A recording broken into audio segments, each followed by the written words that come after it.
好，陣間技術上面我哋都會講一講手活動最呢個技巧。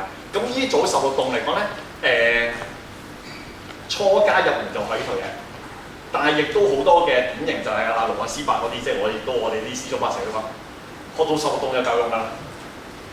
因為嚟講最簡單嘅嘢就係最有用。點解咧？因為手活動當初亦都係相傳喺嗰個嘅林耀貴宗師喺廣州嗰邊嚟教啲嘅軍校嗰邊。